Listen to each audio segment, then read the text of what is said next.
એની પત્ની છે, પત્ની સારા સ્વભાવની છે. ધૂંધુકારીવાળા પ્રસંગમાં આત્મદેવ સારો હતો તો ધૂંધુલીનો સ્વભાવ કર્કશો હતો. આ પ્રસંગમાં પત્ની વ્યવસ્થિત છે, સંસ્કારી છે, તો અજામિલ પાપી છે. દારૂ પીએ, માંસાહાર કરે, જે ભાગવતમાં વર્ણન છે એ પ્રમાણે કહું તો માતા પિતાને અપશબ્દો બોલે અને અનેકો પાપો છે, પણ ટૂંકમાં બહુ પાપી માણસ છે. સમજવા જેવું એટલું કે બહુ પાપી છે. ગણિકાઓના ચક્કરમાં પણ ફસાયેલો છે, વૈશ્યાગમન કરે છે એવું પણ વર્ણન છે. બધું છે. થાય છે એવું કે એની પત્ની સગર્ભા અવસ્થામાં છે અને ઘરે સાધુ સંતો જમવા આવ્યા, મહાત્માઓ જમવા આવ્યા. પત્નીએ પ્રેમથી, ભાવથી સરસ મજાના ભોજન બનાવ્યા તો બનાવ્યા, સરસ મજાના પીરસ્યા. भोजन बनाना और भोजन खिलाना दो अलग कलाएं हैं. हाँ, बनाना अलग कला है लेकिन खिलाना भी एक कला है. અહીંયા અમે આ મોહન બાપાના ઘરે મને એમ થાય મારો 5-10 કિલો વજન તો હવે વધીને જ જવાનો છે. બનાવવાની કળા ને પાછી ખવડાવવાની કળા. હા, ખૂબ અદ્ભુત સેવા. મારી વ્યાસપીઠ તમારી આ સેવાને બિરદાવે છે. ખૂબ ખૂબ સરસ. तो खाना बनाना एक कला है, खाना खिलाना एक कला है. जमाड़िया महात्माओने अने महात्माओए आशीर्वाद आप्या. दीकरी ते अमारी जे सेवा करी छे ने अमने एनो बहु राजीपो छे. अमे बहु राजी थया. तारा घरे अमने भोजन अने ते सरस मजानी सेवा करी बहु राजी थया. अमे तने आशीर्वाद आपीए के तने स्वस्थ संतान थाय અને સંસ્કારી સંતાન થાય. પણ મારું એક વાત માનજે બેટા, તારે જ્યાં દીકરો થાય ને એનું નામ નારાયણ રાખજે. એનું નામ નારાયણ રાખજે. અને સંતના કહેવા પ્રમાણે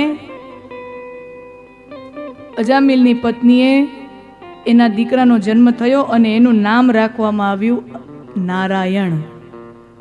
હવે અજામિલ એનો પિતા એવો પાપી માણા, ભગવાનમાં માને નહીં, મંદિરે કોઈ દી પગ મૂકે નહીં, ન કોઈ દી માળા લીધી, ઘરમાં મંદિર હોય એમાંય કોઈ દી દીવાબત્તી કરે નહીં, એવો એ પાપી વ્યક્તિ છે, દુરાચારી વ્યક્તિ છે.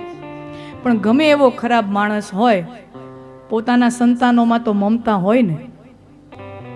માણસ સમાજ માટે કે દુનિયા માટે ગમે તેટલો ખરાબ હોય, ખરાબમાં ખરાબ માણાને પોતાના દીકરા દીકરીમાં તો પ્રેમ હોય કે નહીં? હોવાનો જ. દીકરાનું નામ રાખ્યું નારાયણ, એટલે ઓમ તો ભગવાનનું નામ કોઈ દી એના મોઢે આવે નહીં. રામ નામ, કૃષ્ણ નામ, નારાયણ નામ કોઈ દી લે નહીં. પણ પોતાના દીકરાનું નામ નારાયણ રાખ્યું ને તો દિવસમાં સેંકડો વાર નામ લેવા માંડ્યો. નારાયણ પાણીનો ગ્લાસ લઈ આવ, નારાયણ જમવાની થાળી લઈ આવ, નારાયણ મારા માટે આ કર, નારાયણ પંખો ચાલુ કરી દે, નારાયણ નારાયણ નારાયણ નારાયણ આવ મારા ખોળામાં બેસ. દાદા દાદી હોય કે માતા પિતા હોય, પોતાના છોકરાઓના નામ દિવસમાં કેટલી વાર બોલો છો તમે ઓબ્ઝર્વ કરજો. તમે તમારા દીકરા કે દીકરીનું નામ નાનકડું હોય ને બચ્ચું, એનું નામ તમે કેટલી વાર બોલો છો? સેંકડો વાર થઈ જાય. ગણતરી માંડો ને તો કોક દી આમ મનપૂર્વક સેંકડો વાર બોલાઈ જતું હોય, કારણ કે હેત એવડો છે ને, વાત વાતમાં એનું નામ આવી જાય.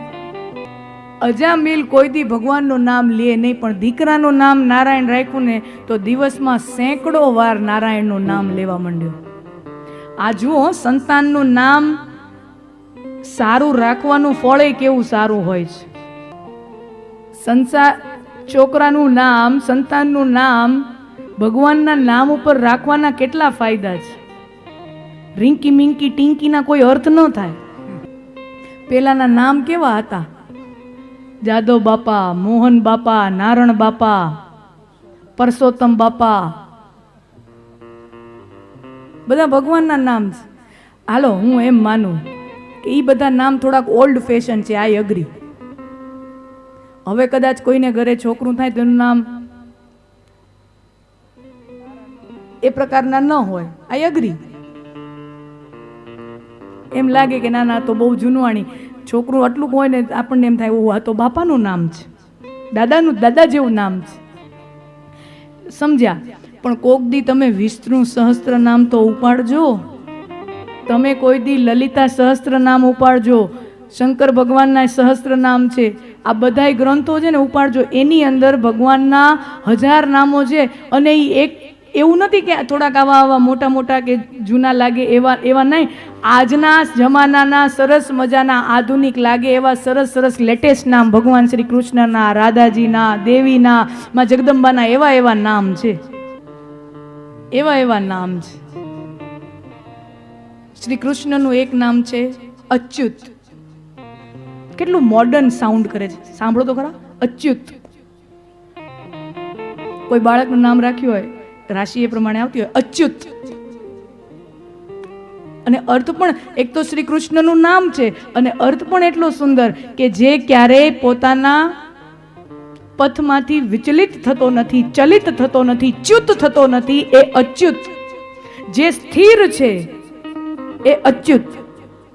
આ તો એક ઉદાહરણ છે. આવા હજારો નામ છે ભગવાનના. બધાય કઈ જૂનવાણી નામ છે ભગવાનના એવું નથી. હો, હરિ તારા છે 1000 નામ, કિયા નામે લખવી.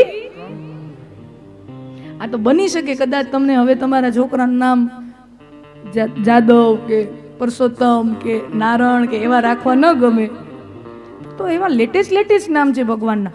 શ્રી રાધાજીના એવા સરસ નામ છે. લલિતા સહસ્ત્રનામમાં જગદંબાના અનેકો નામ છે. અને કંઈક અર્થસર તો એવા નામ રાખવા જોઈએ ને. રિંકી ટિંકી મિંકી પિંકીના કોઈ અર્થ થાય નહીં. કોઈ અર્થ થાય નહીં. અને એમાંય સમજદારીપૂર્વક નામ રાખવા જોઈએ. ખરેખર નામનો બહુ મહત્વ છે. છોકરાઓનું નામકરણ કરવું ને એને એક રમતમાં ન લેવું. નામ એટલે કોઈ પણ વસ્તુનું નામકરણ કરવામાં આવે. તમે જોજો દુનિયામાં કોઈ એવી વસ્તુ નથી જેનું નામ નથી.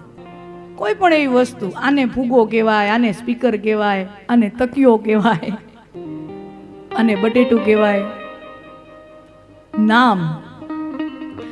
नाम क्या दर्शाता है? एक तो स्वरूप परिचय कराता है, एक तो परिचय कराता है. और नाम का दूसरा उपयोगिता ये है, दूसरी उपयोगिता ये है, अपना शास्त्रकारो कहे छे स्वनाम धन्य नाम. नाम केवुं, पोतानुं नाम केवुं होवुं जोईए?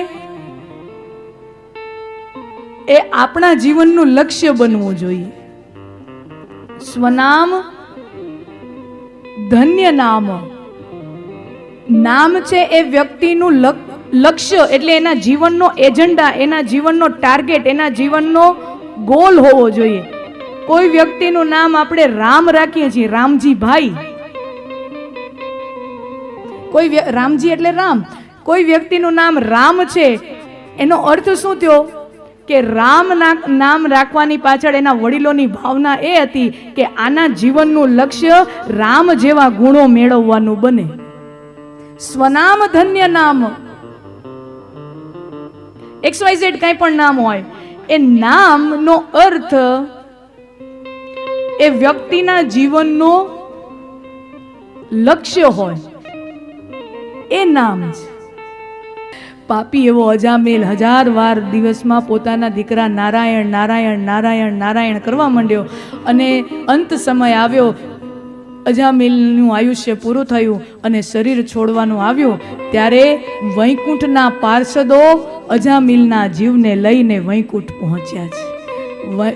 અજામિલને વૈકુંઠ મળ્યું છે.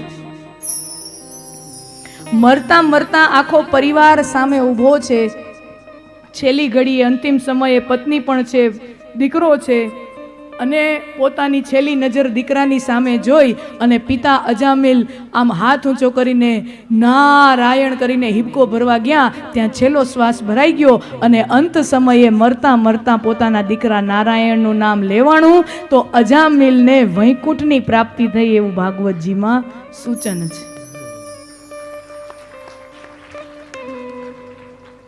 હવે તમે કહેશો કે અજામિલ તો પાપી માણા હતો, અજામિલ તો ખરાબ માણા હતો. અજામિલ ભલે નારાયણનું નામ લેતો હતો પણ ઈ કાંઈ ઓલા નારાયણનું નામ નહોતો લેતો, ઈ તો પોતાના દીકરા નારાયણનું નામ લેતો હતો. એ જ્યારે પણ નારાયણ બોલતો હતો ત્યારે એના મનમાં ઓલા નારાયણનો સ્મરણ નહોતું. એ તો પોતાના દીકરાને બોલાવતા હતા. ભાગવતકાર કહે છે કે કોઈ પણ રીતે જીવ રામનું નામ લે, નારાયણનું નામ લે, એ નામનું ફળ એને મળે મળે મળે અને મળે. ઝેર હોય ને એ અજાણ્યાએ પીવાઈ જાય ને તો મરી જવાય. ઝેર અજાણતા પણ પીવાય તો મરી જવાય. તો ભગવાન એમ કે તો હું બીજી સગવડે કરું, અમૃત અજાણતા પીવાય ને તોય અમર થઈ જવાય. ઝેર જો અજાણીએ પીવાતું હોય ને મરી જવાતું હોય તો અમૃત અજાણીએ પીવાથી અમર થઈ જવાય. અને ભગવાન એમ કે છે અજાણીએ પણ જો મારું નામ લેવાઈ જતું હોય ને તો મારું નામ કલ્યાણ કરે કરે કરે ને કરે. અને તુલસીદાસજીએ તો રામચરિત માનસમાં એટલી મોટી છૂટ મને તમને આપી દીધી છે કે રામનું નામ હું ને તમે ભાવથી લઈએ, કુભાવથી લઈએ, પ્રેમથી લઈએ, નફરતથી લઈએ, ઉત્સાહથી લઈએ, બગાહા ખાતા ખાતા લઈએ, પણ રામનું નામ આપણે લઈએ તો રામનું નામ મારું તમારું કલ્યાણ કરે કરે કરે ને કરે.